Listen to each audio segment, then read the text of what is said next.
Hello friends, कैसे हो सभी लोग। उम्मीद करते होंगे सब लोग बहुत अच्छे होंगे, बढ़िया होंगे। हरीश जी एकेडमी में आपका स्वागत है। हम लोग एक चैप्टर नंबर 7 स्टार्ट कर दिए हैं और हमारे कॉन्स्टिट्यूशन का या पॉलिटी का सबसे इम्पॉर्टेंट चैप्टर है ये, और वो है फंडामेंटल राइट्स। ठीक है, वही हम लोग स्टार्ट कर दिए हैं। फंडामेंटल राइट्स जो है, इसके बारे में कल हम लोग ने थोड़ा सा जिक्र किया था कि फंडामेंटल राइट्स क्या हैं। ठीक है, कितनी हैं, मूल संविधान में क्या है, थोड़ा एक बार रिवाइज करते फिर आगे चलते हैं। ठीक है, हम लोग ने देखा कि फंडामेंटल राइट्स जो है ये हमारे कॉन्स्टिट्यूशन के पार्ट 3 में दे रखा है। आर्टिकल नंबर 12 से लेके 35 तक इसका उल्लेख है। और ये जो हमारी फंडामेंटल राइट्स हैं ये किसको किसको दी जाएंगी, ये सभी इंडियंस को दी जाती हैं। लेकिन कुछ ऐसी राइट्स होती हैं, कुछ ऐसी राइट वो सिर्फ इंडियन सिटीज़न को दी जाएगी। ठीक, जो सिटीज़न होगा वही उसी को दिया जाएगा। ठीक है, उसके बाद में हम लोग ने देखा कि जो फंडामेंटल राइट है, मौलिक अधिकार हैं, ठीक है, ये समय रहते रहते अगर ऐसा कोई चीज़ लगी कि जो है इसमें चेंज किया जा सकता है तो उसको चेंज भी कर सकते हैं, मतलब दे आर जस्टिसेबल। ठीक है, और जब इस जस्टिसेबल भी हैं और अमेंडेबल भी हैं, ठीक है, उनको जस्टिस के लिए आप गुहार भी लगा सकते हो। अगर उनका जो है आपका हनन हो रहा है, फंडामेंटल राइट्स का हनन हो रहा है, मौलिक अधिकारों का हनन हो रहा है, तो आप डायरेक्ट हाई कोर्ट और सुप्रीम कोर्ट में जा सकते हो। ठीक है, आप डायरेक्ट जा सकते हो, कहीं आपको अपील करने की ज़रूरत नहीं है, सीधे आप डायरेक्ट जा सकते हो। ठीक है, ये सारी चीज़ें हम लोग ने देखा था। उसके बाद में हम लोग ने फिर कुछ सिग्निफिकेंट फीचर्स देखे थे इसके मौलिक अधिकार के। ठीक है, जो हमारे मौलिक अधिकार हैं उसके हम लोग ने कुछ फीचर्स देखे थे कि जैसे जो है सारे सब सिटीजन्स पर लागू होता है, कोई फॉरेन पर जो है फॉरेन वाले पर अलग सिस्टम है। ठीक है, they are not absolute qualified. ठीक, एब्सोल्यूट नहीं है, इनको जो है इमरजेंसी के समय या कोई ऐसी वार की सिचुएशन जैसे हो जाती है तो उस समय जो है इनको कम किया जा सकता है। ठीक है, रोका जा सकता है। ठीक है, लेकिन फिर भी आर्टिकल नंबर 20 और 21 जो है किसी भी हालत में उसको जो है नहीं रोका जा सकता। ठीक है, इसी प्रकार से जो है जैसे हमने बताया था कि जो है इनका नेचर जो है नेगेटिव कैरेक्टर के रोल में होता है, ज़्यादातर नेगेटिव में होता है। क्यों? ये रोक लगाती है स्टेट को और इंडिविजुअल दोनों को रोक लगाती हैं। स्टेट जो है डिस्क्रिमिनेट नहीं कर सकती on the base of caste, sex, है ना, प्लेस ऑफ बर्थ, क्रीड, इस पर जो है रिलीजन, इस पर जो है कोई सरकार जो है ऑब्जेक्शन नहीं कर सकती, डिस्क्रिमिनेट नहीं कर सकती। उसी प्रकार से सरकार एम्प्लॉयमेंट, पब्लिक एम्प्लॉयमेंट में भी कोई डिस्क्रिमिनेशन नहीं कर सकती। तो ये सब क्या है, रोक है, इसी वजह से इसको नेगेटिव कैरेक्टर में कहा जाता है। नेक्स्ट, फिर हम लोग ने यही सारी चीज़ें देखी और हम लोग पूरा सिग्निफिकेंस कंप्लीट कर चुके थे। और आज हम लोग जो है फंडामेंटल राइट्स स्टार्ट करने जा रहे हैं। फंडामेंटल राइट्स में मैंने आपको बताया था कि थोड़ा समय लगेगा, थोड़ा समय इस वजह से लगेगा क्योंकि फंडामेंटल राइट्स मैं मानता हूँ बहुत ही इम्पॉर्टेंट होती हैं। ठीक है, और वो चीज़ें हम लोग पढ़ने जा रहे हैं जो कभी आज तक पढ़ा नहीं। ठीक है, क्योंकि फंडामेंटल राइट बेसिकली क्या है, हमने बताया जो फंडामेंटल राइट्स हैं, ठीक है, फंडामेंटल राइट्स हैं तो पार्ट नंबर 3 में है, आर्टिकल नंबर 12 से लेके 35 तक है। ठीक है, ऐसा होता है। लेकिन दिक्कत क्या है कि आप जब पढ़ते हो नॉर्मली जब पढ़ते हो तो इसको आर्टिकल नंबर 14 से लेके 32 तक पढ़ते हो, जिसमें कि 31 भी हटा देते हो। ठीक है, तो ये टेन्योर होता है। ठीक है, तो इसको बेसिकली 3 भाग में पढ़ा जाएगा। हम लोग जो पढ़ेंगे वो 3 भाग में पढ़ेंगे। कैसे कैसे, एक तो ऐसे से पढ़ेंगे, आर्टिकल नंबर 12 और 13 पढ़ेंगे पहले। ठीक है, पहले हम लोग आर्टिकल नंबर 12, 13 पढ़ेंगे। उसके बाद में फिर हम लोग ये 14 से लेके ये तुम्हारा 32 तक पढ़ेंगे और फिर उसके बाद में ये 33 से लेके 35 तक हम लोग पढ़ेंगे। ठीक है, ये हम लोग का जो है सीरियल रहेगा, ऐसे हम लोग पढ़ेंगे क्योंकि इसको हम लोग कह सकते हैं फंडामेंटल राइट 3 भाग में विभाजित कर रहे हैं। जो हमारी मेन फंडामेंटल राइट ये हैं, ठीक है, और यहाँ पर जो है उसका जो है लॉज के बारे में है और ये कुछ डेफिनीशन के बारे में है, ये क्या है क्या नहीं है। ठीक है, तो आज हम लोग जो है आर्टिकल नंबर 12 से हम लोग स्टार्ट करने जा रहे हैं और बहुत ध्यान से सुनिएगा। ठीक है, आर्टिकल नंबर जो 12 है, 12 है, आर्टिकल 12 यानी 12 ये क्या कहता है, ये एक शब्द के बारे में बताता है, ठीक है। वो एक शब्द कौन सा है, वो स्टेट है। क्या है? स्टेट। ठीक, आप पूरी फंडामेंटल राइट्स पढ़ोगे, ठीक है, तो इसका जिक्र जो है बार बार आएगा, ठीक है। State can do this thing, state can do this thing, state can not discriminate, ये वो करके स्टेट शब्द आएगा, ठीक है। और आपने देखा होगा जो वकील होते हैं, ठीक है, अच्छे बढ़िया वकील का पास जाओ, ठीक है, तो वकील भी कभी कभी वकील या जज या कभी ऑर्डर आते हैं, जजमेंट आता है, ठीक है, तो उसमें एक शब्द का उल्लेख होता है, क्या? स्टेट, है ना। So and so person versus state, है ना, लिख दिया IBCL कंपनी वर्सेस स्टेट, ठीक, या मिस्टर कोई कंपनी थी, ठीक। ऐसे करके क्या हुआ कि मतलब जो है एक स्टेट का क्या मतलब होता है वो हम लोगों को यहाँ पर समझना है। आर्टिकल नंबर 12 में दे रखा है कि भाई स्टेट क्या होता है, ठीक है। क्योंकि अगर हम स्टेट नहीं समझेंगे तो आपको मैं पूरी फंडामेंटल राइट पढ़ा दूंगा, फिर उसके बाद समझ में नहीं आएगा आपको कि भाई स्टेट एक्चुअली होता क्या है स्टेट, ठीक। तो समझो, देखो स्टेट माने क्या होता है। स्टेट माने कोई वो राज्य नहीं, राज्य मतलब कोई यूपी, आंध्र प्रदेश, तेलंगाना, ये नहीं। स्टेट मतलब वो होता है कि वो अथॉरिटी जिनके पास क्या है, एक अथॉरिटी है, समझ में आए? वो अथॉरिटी जिनके पास अथॉरिटी मतलब पावर है।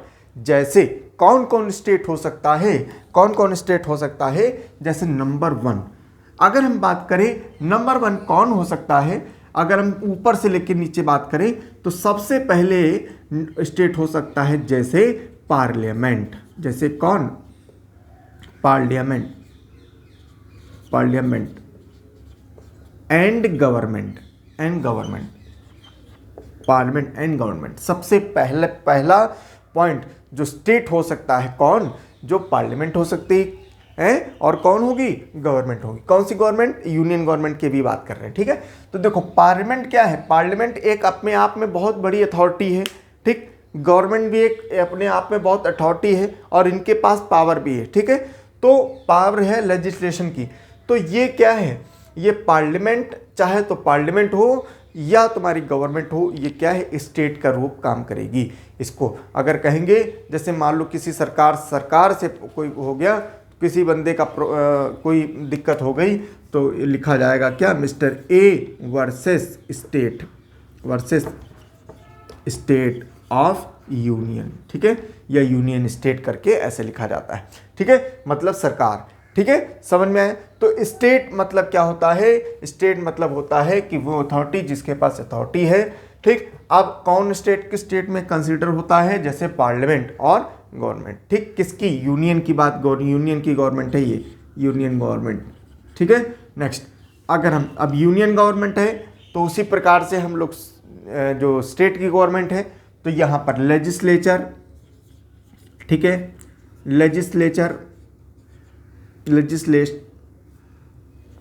लेजिस्लेचर एंड गवर्नमेंट, ठीक है, एंड गवर्नमेंट को यहाँ पर कौन सी गवर्नमेंट है? स्टेट वाली, ठीक है, ये हो जाएगी, समझ में आए? ये हो जाएगी। नंबर थ्री में आएंगे जो लोकल गवर्नमेंट है, लोकल गवर्नमेंट मतलब जैसे कौन? म्युनिसिपैलिटीज,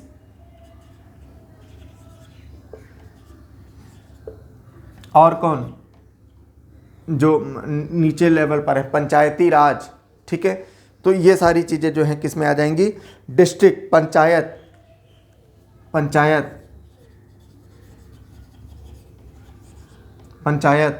ठीक है, पंचायत हो जाएंगी।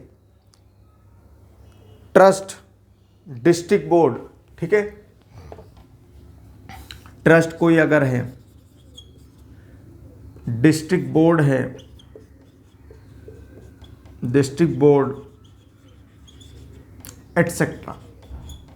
तो ये सारी चीजें जो हैं, ये सब क्या है? स्टेट का काम करेंगी, ठीक। जैसे हमने बताया लेजिस्लेचर और गवर्नमेंट वो भी स्टेट है।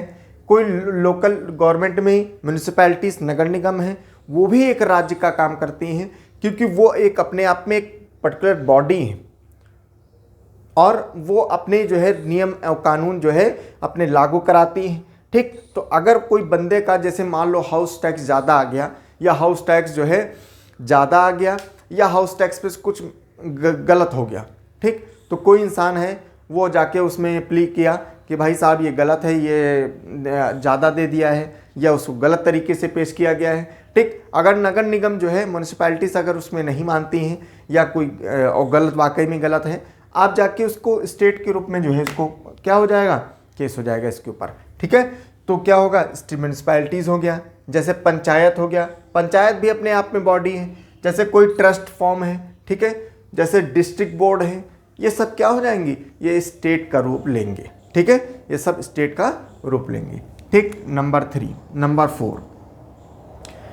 4 में आता है कोई भी statutory and non statutory body. Statutory and non statutory body.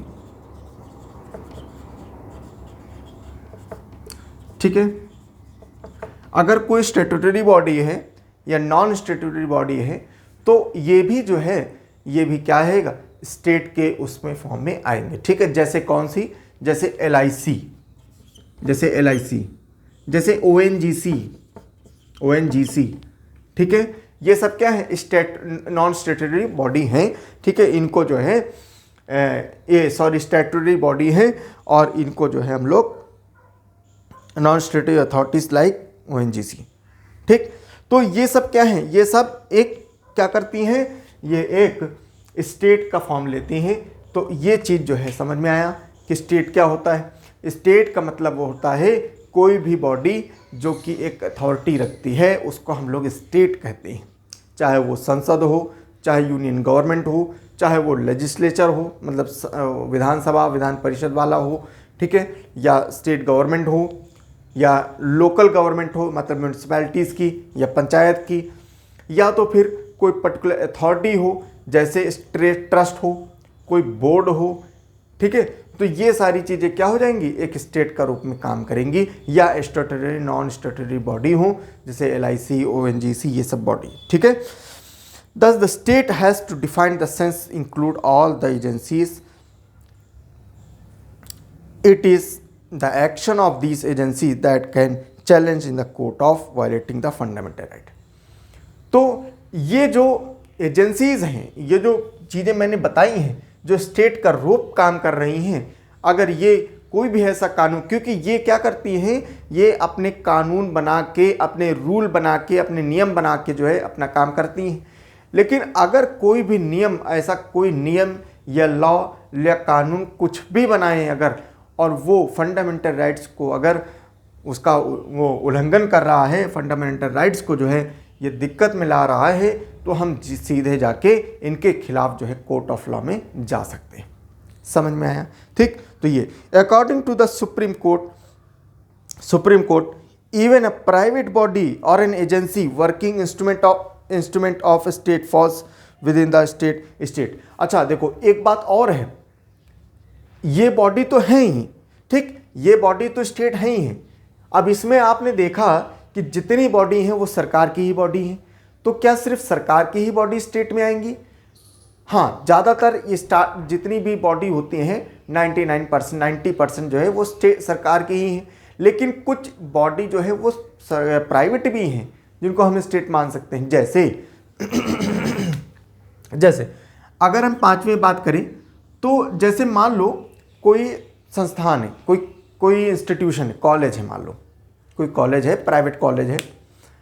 अब वो उस प्राइवेट कॉलेज को सरकार फंड देती है, सरकार फंड देती है किसी भी बिहाफ पर कि साहब मैं फंड दे रही हूँ, और आप जो है जितनी भी माइनॉरिटीज़ हैं, आप जितने भी फिजिकली हैंडीकैप बंदे हैं, आप जितने भी जो SC STs हैं या इकोनॉमिकली बैकवर्ड क्लास हैं, उनको आप जो है फ्री ऑफ कॉस्ट एजुकेशन दोगे। समझ में? तो वहाँ पर क्या हो रहा है, सरकार की फंडिंग आ रही है और सरकार के नियम से भी कुछ काम हो रहा है, इसकी वजह से वो भी स्टेट बन जाएगी। ठीक है, तो private body funded funded by government, ठीक है, private body funded by government. अगर गवर्नमेंट फंड कर रही है तो वो भी स्टेट का रूप ले लेगी। समझ में आया?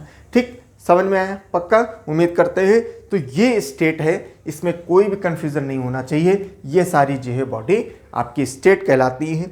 तो इनका काम होता है, ये काम अपना करती हैं और नियम बनाती हैं, लॉ बनाती हैं अपने अपने हिसाब से। लेकिन कोई भी लॉ, वो लॉ अगर फंडामेंटल राइट का उल्लंघन करता है तो आप सीधे जो है सुप्रीम कोर्ट या हाई कोर्ट जा सकते हो। ठीक है, अब यही स्टेट जो है, इस स्टेट का बार बार का जिक्र हम लोग करेंगे। ठीक है, स्टेट का मतलब सिर्फ गवर्नमेंट नहीं, स्टेट का मतलब सिर्फ वो यूनियन गवर्नमेंट नहीं और सिर्फ राज्य सरकार नहीं। इसी वजह से मैं बार बार जब स्टेट स्टेट बोलूँगा तो स्टेट जो है आपको वहाँ पर समझ में आएगा। क्लियर है? तो ये हमारा स्टेट का फॉर्म, ये स्टेट का डेफिनेशन हो गया और आर्टिकल नंबर 12 कंप्लीट हो गया। ठीक है, अब हम आते हैं आर्टिकल नंबर 13 में। आर्टिकल नंबर 13, अच्छा अब देखो क्या है भाई, ऐसे हम लोग जो नॉर्मली अच्छा पढ़ते थे उसमें क्या बोलता था, आर्टिकल 12 या 13 तो पढ़ाते ही नहीं थे पहली बात। अगर पढ़ाया भी तो क्या लिख दिया, डेफिनेशन ऑफ स्टेट, खत्म हो गया। Article number 13 law of inconsistency of fundamental, बस हो गया खत्म। ठीक, सीधे 14 से। ठीक है, लेकिन ये 12 और 13 क्या है ये कोई नहीं बताता। ठीक है, इसी वजह से मैं आपको बता रहा हूँ, बहुत ध्यान से सुनिएगा और अच्छे लेवल तक जो है आपको काम करना है। ठीक है, अब आते हैं आर्टिकल नंबर 13। ठीक है, आर्टिकल नंबर 12 हो गया। ठीक, आर्टिकल नंबर 12 हो गया। अब देखो हर चीज़ उससे ही हम लोग जो है कंपेयर करेंगे, हर चीज़ उसी से हम लोग लागू करेंगे। ठीक है, लॉ इनकंसिस्टेंट, अब article number 13 law inconsistence with fundamental right, law inconsistent with fundamental right. अब ये तो बड़ा भारी भरकम शब्द है। ठीक है, कुछ नहीं, बहुत आराम से सुनिएगा। ठीक है, law inconsistent with fundamental right. Article number 13 कहता है कि स्टेट कोई भी कानून बनाती है, स्टेट कोई भी कानून बनाती है, वो कानून अगर कोई फंडामेंटल राइट्स को अगर उल्लंघन कर रहा है, अगर उल्लंघन कर रहा है या उसको जो है डिस्टर्ब कर रहा है फंडामेंटल राइट्स को, तो वो सुप्रीम कोर्ट उस लॉ को जुडिशियल रिव्यू कर सकता है। क्या कर सकता है? जुडिशियल रिव्यू कर सकता है। जुडिशियल रिव्यू कर सकता है। क्या कर सकता है? जुडिशियल रिव्यू कर सकता है। मतलब वो कानून को सुप्रीम कोर्ट या हाई कोर्ट अपने लेवल पर वो क्या करेगा, उस कानून को नल एंड वाइड कर सकता है। समझ में आया? वो नल एंड वाइड कर देगा, क्योंकि कोई भी कानून ऐसा नहीं बनाया जा सकता जो कि फंडामेंटल राइट्स का उल्लंघन करे। ठीक है, जो फंडामेंटल राइट्स को जो है वो हनन करे, किसी के फंडामेंटल राइट्स को हनन करे।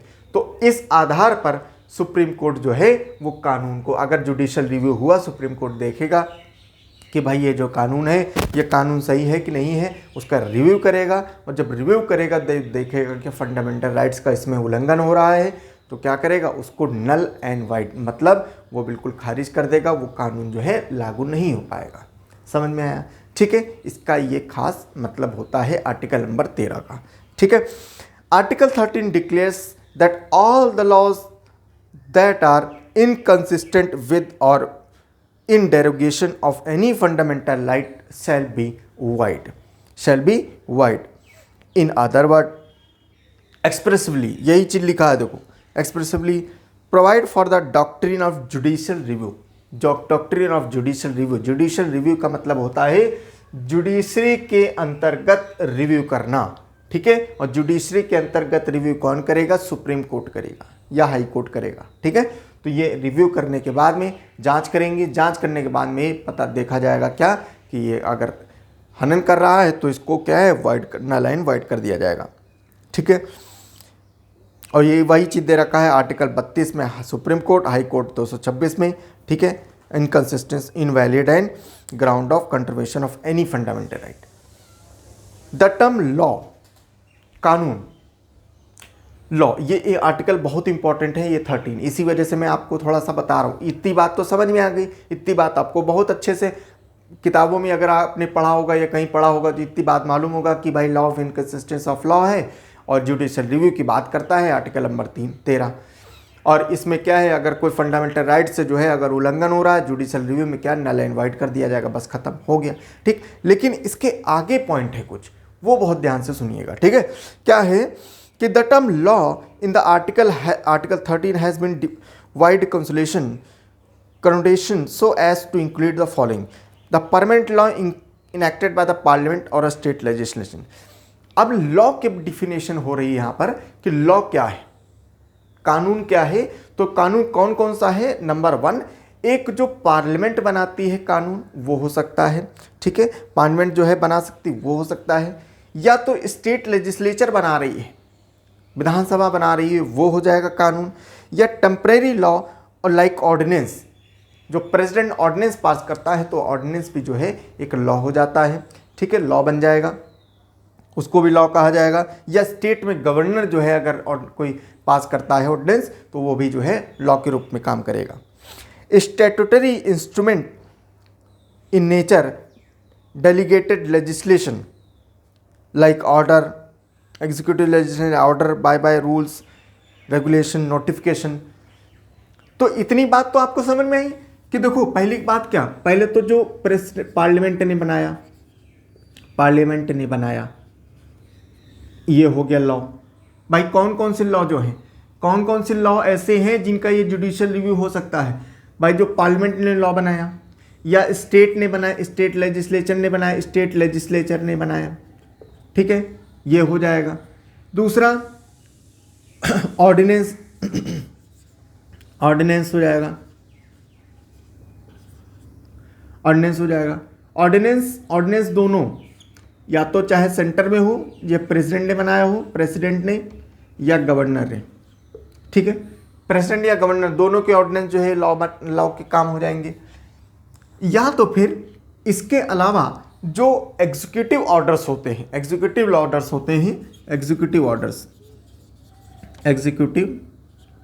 ऑर्डर्स जैसे आपने देखा होगा, आप किसी अगर सरकारी विभाग में जाओ तो एग्जीक्यूटिव ऑर्डर्स कुछ होते हैं। एग्जीक्यूटिव ऑर्डर्स मतलब जो रूल्स एंड रेगुलेशन होते हैं। जैसे कि आप कभी सेंट्रल गवर्नमेंट में जब काम करेंगे तो सेंट्रल गवर्नमेंट में सीसीएस रूल्स होते हैं। कौन से होते हैं? CCS, central services, central civil services, रुको एक सीसीएस रूल होते ही, इतना याद रखना, इसका फुल फॉर्म याद नहीं आ रहा है, ठीक है। हाँ, central services conduct rules, service rule होते हैं, ठीक है। तो ये जो है इसको मैं देख लूँगा, देख के मैं बताऊँगा, ठीक है। अभी फुल फॉर्म में कंफ्यूज मत होना, ठीक है, कुछ जो है कंफ्यूजन हो रहा है। तो सीसीएस होते हैं, सीसीएस रूल होते हैं, ठीक है। तो सीसीएस रूल्स होते हैं, तो ये रूल्स जो होते हैं बहुत ध्यान से सुनिएगा, ठीक है, इसके फुल फॉर्म में मत जाइए। सीसीएस रूल होते हैं, जो सेंट्रल गवर्नमेंट होते हैं, सेंट्रल गवर्नमेंट एम्प्लॉय होते हैं, उनके लिए क्या होते हैं? सीसीएस रूल होते हैं। अब ये जो सीसीएस रूल होते हैं, तो ये रूल जो है all the central government, all the employees under the government of India, कुछ को छोड़कर, कुछ विभाग को छोड़कर सब में जो है ये सीसीएस कंडक्ट रूल लागू होते हैं, ठीक है। अब क्या होता है कि जो ये रूल लागू होते हैं, ठीक, तो ये रूल जो है ये क्या है? एक प्रकार के लॉ हैं, ये एक प्रकार के क्या है? लॉ है। क्यों लॉ है? देखो सिंपल सी बात है, जैसे मान लो इस रूल में रूल नंबर 1 मान लो कह रहा है, फॉर एग्जांपल, ठीक है, मैं इसको कोट नहीं कर रहा हूँ, अगर रूल में ये कह रहा है कोई भी एम्प्लॉय, ठीक है, कोई भी एम्प्लॉय जो है, मान लो कोई भी एम्प्लॉय बिना बताकर छुट्टी पर नहीं जा सकता है, ठीक, मान लो ये बताया है कि कोई भी एम्प्लॉय बिना बताकर, बिना इंटीमेशन के छुट्टी पर नहीं जा सकता है, ये नियम है इनका, सीसीएस कंडक्ट रूल में ये नियम है, रूल नंबर 1। अब हुआ क्या, कोई बंदा चला गया, अब मान लो उसको इमरजेंसी आ गई या कोई बात ऐसी हो गई, बिना बताए वो चला गया। अब क्या हुआ, अब सीसीएस कंडक्ट रूल का उसने उल्लंघन किया, तो उल्लंघन करने की वजह से तो क्या होगा, ये सरकार क्या कर सकती है, मतलब विभाग क्या कर सकता है, विभाग इसके ऊपर एक्शन ले सकता है उस एम्प्लॉय के ऊपर, क्यों उसने जो है रूल को जो है तोड़ा है। ठीक, अब देखो, अब यहाँ पर एम्प्लॉय क्या कर सकता है भाई, चूंकि लॉ था इस वजह से इसने जो है इसके ऊपर एक्शन ले लिया। तो ये क्या है, एक प्रकार का लॉ है, समझ में आए। ठीक, तो इसी वजह से जो ये सेंट्रल गवर्नमेंट एग्जीक्यूटिव ऑर्डर्स होते हैं, ठीक है, वो भी क्या होते हैं, जैसे सीसीएस रूल हो गया, ठीक, और जैसे इनके जो है कुछ नोटिफिकेशन जैसे होते हैं, नोटिफिकेशन जारी करते हैं लोग, ठीक है, नोटिफिकेशन जैसे आपने देखा होगा जब ये वैकेंसी आती है, ठीक है, जैसे मान लो किसी भी विभाग की वैकेंसी आई, या मान लो कमीशन जो है, कमीशन मतलब एसएससी है, यूपीएससी, इनका नोटिफिकेशन होता है, ठीक, तो ये भी, ये नोटिफिकेशन क्या है, एक प्रकार का लॉ ही है, क्योंकि अगर नोटिफिकेशन का आप उल्लंघन करोगे तो आपकी भर्ती नहीं होगी, ठीक है, आपको बाहर कर दिया जाएगा, इनवैलिड कर दिया जाएगा। ठीक, तो ये सारी चीज़ें जो एग्जीक्यूटिव ऑर्डर से निकाले जाते हैं, ये भी क्या होते हैं, एक प्रकार के लॉ बनाए जाते हैं, लॉ होते हैं। ठीक है, तो ये सारे के सारे लॉ जो होते हैं, ये सब क्या हैं, ये लॉ अगर कोई भी प्रकार का फंडामेंटल राइट का उल्लंघन करते हैं तो वो सुप्रीम कोर्ट और हाई कोर्ट इनका रिव्यू कर सकता है और इनको वैलिड और अनवैलिड कर सकता है, वाइड, नल एंड वाइड कर सकता है। समझ में आया? ठीक है, ठीक है। तो non legislative law, source of law that is custom. हाँ, कस्टम एक और आता है इसमें, कस्टम्स को भी नल एंड वाइड किया जा सकता है। ठीक है, 1 हो गया, 2 हो गया, 3 हो गया, 4 हो गया, 5 हो गया। ठीक है, कस्टम्स भी आते हैं। कस्टम्स कौन से होते हैं, देखो बहुत ध्यान से सुनना। कस्टम्स माने होता है जो हमारी जो रीति रिवाज चली आ रही हैं, ठीक, वो भी एक लॉ का काम करेंगे। जैसे दास प्रथा, ठीक, दास प्रथा जो चली आ रही थी, तो दास प्रथा एक प्रकार की सोसाइटी में एक जो है एक लॉ का रूप काम कर रही थी। अगर दास नहीं बनोगे तो तुमको दंडित करा जाएगा, वो ऐसा सिस्टम होता था, है ना। तो इसको क्या हुआ, जैसे ही ये गया सुप्रीम कोर्ट में जुडिशियल रिव्यू के, सुप्रीम कोर्ट ने इसको क्या कर दिया, नल एंड वाइड कर दिया कि कोई भी प्रकार की दास प्रथा नहीं होगी, क्योंकि ये फंडामेंटल राइट को जो है क्या करती है, उल्लंघन करती है। ठीक है, जैसे सती प्रथा क्या, ये भी प्रकार का क्या है, एक गलत कानून था, गलत नियम था, तो उसको जो है सुप्रीम कोर्ट ने जो है खारिज करके खत्म। समझ में आए? तो ऐसे कोई भी कस्टम जो है जो कि फंडामेंटल राइट्स को उल्लंघन करते हैं, उनका भी सोशल जो लॉज होते हैं हमारे, ठीक है, समाज में बहुत सारी रीतियाँ चला करती हैं, ठीक है, कोई बात नहीं, लेकिन वो कोई भी रीति वो लागू नहीं हो सकती जो फंडामेंटल राइट्स को जो उल्लंघन करेगी। समझ में आया? ठीक है, चलो आगे। Thus, not only the legislation but any of the above can be challenged in the court as the violation of fundamental right। ठीक है, कोई भी इनमें से कोई भी हो, उन सबको, सिर्फ लेजिस्लेशन नहीं, सिर्फ ये नहीं कि पार्लियामेंट में जो कानून बनना है वही खाली लेजिस्लेशन जो है वही सुप्रीम कोर्ट या हाई कोर्ट में चैलेंज हो सकता है, नहीं, इनमें से कोई भी कानून, कोई भी अगर होगा उस हम लोग उसको चैलेंज कर सकते हैं। 10 further article 13 declared that constitutional amendment is not the law. हाँ, ये बड़ा इंपॉर्टेंट है, ठीक है, ये बड़ा इंपॉर्टेंट है ये लाइन, और ये भी आपको समझना बहुत ज़रूरी है। ठीक है, बहुत ज़रूरी है, इधर मैं लिख रहा हूँ। ठीक है, आर्टिकल 13 मगर ये कहता है कि आर्टिकल 13 ये कहता है, देखो इसमें बड़ी बहुत सरकार लोग ने ऐसा काम किया कि साहब जो अमेंडमेंट होते हैं, जो अमेंडमेंट किए जाएंगे, अमेंडमेंट जो होते हैं, ठीक है, तो अमेंडमेंट करने के बाद में जो कानून अगर बनेगा तो वो क्या है, वो अंडर आर्टिकल 13 में नहीं आएगा। ठीक है, अमेंडमेंट के बाद में जो लॉ बनता है, ठीक है, वो आर्टिकल 13 में नहीं आएगा। ठीक है, तो उसको लॉ नहीं कहा जाएगा, उसको क्या है, लॉ नहीं कहा जाएगा। ठीक है, उसको लॉ नहीं कहा जाएगा, ये एक चीज़ बताया गया है इसमें आर्टिकल 13 में। Article 13 declares that constitutional amendment is not a law hence can not be challenged. और चूंकि लॉ नहीं है ये, इस वजह से ये चैलेंज भी नहीं किया जा सकता। भाई चैलेंज तो उसी को कर सकते हो ना जो लॉ है, कानून है, रूल है, नोटिफिकेशन है, ये सब है, तो इस वजह से इसको जो है चैलेंज नहीं किया जा सकता। ठीक है, ये बात आर्टिकल 13 कहता है। ठीक है, अब मगर आगे देखो, however supreme court held in the case for Nand Bharati case, जो बहुत इंपॉर्टेंट केस है, मैं कई बार जिक्र कर चुका हूँ, 1973 का Kesavananda Bharati case, that constitutional amendment can be challenged on the ground that it violates the fundamental right that forms a part of the basic structure of the constitution. ठीक है, basic structure of the constitution and has can declare as wide.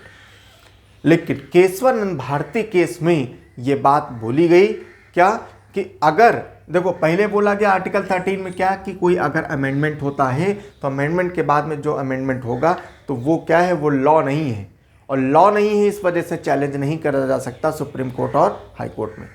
लेकिन केशवानंद भारती में कहा क्या, कि कोई बात नहीं, लॉ तो नहीं है, ठीक है, लेकिन अगर कोई अमेंडमेंट हुआ है और अमेंडमेंट के बाद में कोई ऐसा चीज़ आ रही है, ऐसी चीज़ सामने आ रही है कि जो कि फंडामेंटल राइट को उल्लंघन कर रहा है, ठीक है, और इस वजह से उसको जो है सुप्रीम कोर्ट या हाई कोर्ट में चैलेंज किया जा सकता है।